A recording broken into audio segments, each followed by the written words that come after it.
High বন্ধুরা, আজ আমরা ভেন্ডি ভাজার রেসিপি নিয়ে চলে এসেছি। খুব সহজে অল্প সময়ের মধ্যে এই রেসিপিটা তৈরি করে ফেলবো। দেখুন, এরমভাবে আপনারা প্রথমে ভেন্ডিগুলোকে কেটে নেবেন।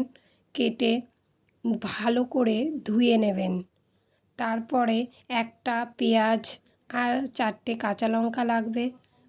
প্রথমে আমরা কড়াইয়ে তেল দিয়ে দেবো। তেলটা গরম হলেই আমরা পেঁয়াজ আর কাঁচা লঙ্কা একসাথে দিয়ে একটু নাড়াচাড়া করে নেব।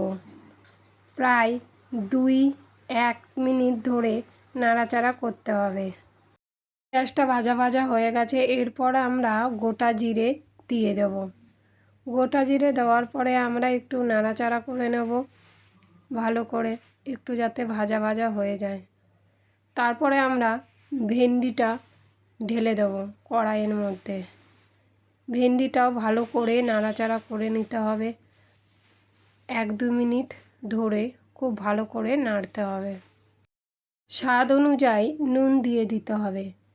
তারপরে আবার ভালো করে নুনটা যাতে মিশে যায় তার জন্য একটু নাড়াচাড়া করে নিতে হবে। এরপর আমরা হলুদ গুঁড়ো দেব, একটু নেড়ে নেব। তারপরে আমরা লঙ্কার গুঁড়ো দিয়ে দেব 1 চামচ। তারপরে একটু নেড়ে চেড়ে নেব।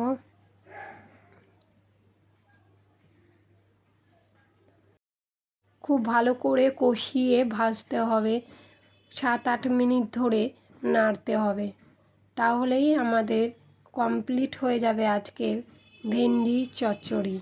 ভেন্ডি আপনারা এইভাবে ভাজুন, দেখবেন খেতে হেভি টেস্টি হয়।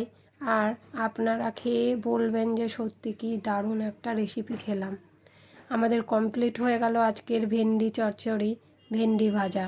আপনারা ট্রাই করুন, আর ভালো লাগলে আমাকে সাবস্ক্রাইব করুন, পাশে থাকুন। প্রতিদিন আপনারা ভিডিও পেয়ে যাবেন খাবারের বিভিন্ন ধরনের। পাশে থাকুন, ভালো থাকুন।